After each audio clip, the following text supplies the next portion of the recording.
بسم اللہ الرحمن الرحیم۔ اللہ کے نام سے شروع جو بڑا مہربان نہایت رحم کرنے والا ہے۔ ناظرین، اگر آپ نماز فجر کے لیے بیدار نہیں ہوتے تو اپنے نفس کا محاسبہ کیجیے اور اس کی اصلاح کیجیے۔ نماز فجر کے لیے اللہ تعالیٰ اپنے خاص بندوں کو بیدار فرماتا ہے، کیونکہ یہ نماز منافقین کے لیے گراں گزرتی ہے۔ یقین کیجیے کچھ باتیں صرف اللہ سے کرنے والی ہوتی ہے۔ کسی بھی ایسے دروازے پر جو آپ کے منہ پر مارا جائے کبھی دستک مت دیجیے، کیونکہ آپ کے رب کے دروازے کے علاوہ کوئی دروازہ بھی ایک مرتبہ سے زیادہ دستک کا حقدار نہیں۔ ناظرین، اپنے رب کا شکر گزار ہونے کے لیے اگر کوئی وجہ درکار ہے تو اپنی چلتی ہوئی نبض پر ہاتھ رکھ لے۔ اپنی زندگی میں ہمیشہ چاند کی طرح بنے، ٹھنڈے اور پرسکون، کہ جو آپ کی طرف دیکھیے وہ پرسکون ہو جائے، اور جو آپ کے ساتھ چند لمحے بتائے وہ اپنا سٹریس بھول جائے۔ ناظرین کرام، شرک کے بعد بدترین گناہ اللہ تعالیٰ کی مخلوق کو تکلیف پہنچانا ہے۔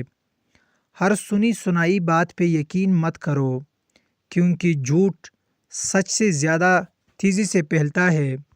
اگر میرا علم مجھے انسان سے محبت کرنا نہیں سکھاتا تو ایک جاہل مجھ سے 1000 درجہ بہتر ہے۔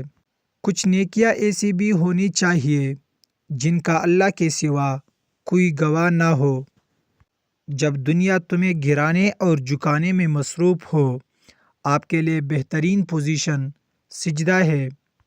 انسان کو کوئی چیز اتنا نہیں بدلتی جتنا اس کے دل پہ گزری ہوئی تکلیفیں اسے بدل دیتی ہے، اور تکلیفیں بھی وہ جو اس نے تنہا جھیلی ہوتی ہے۔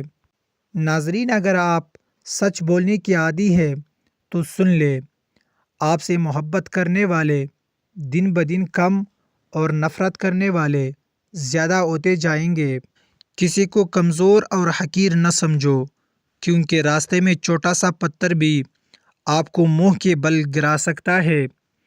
زندگی میں بس دلوں کو جیتنے کا مقصد رکھنا۔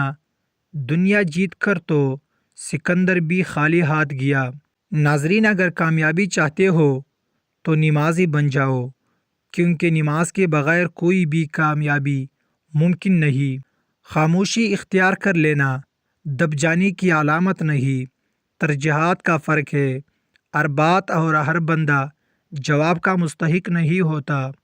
میں دعا مانگتا ہوں کہ میرا رب اپنے نور سے ان اندھیروں کو مٹا دے جو ہمارے گرد جمع ہو گئے ہیں۔ ناظرین، اگر ویڈیو اچھی لگی تو چینل کو سبسکرائب کر دے۔ جزاک اللہ خیرہ۔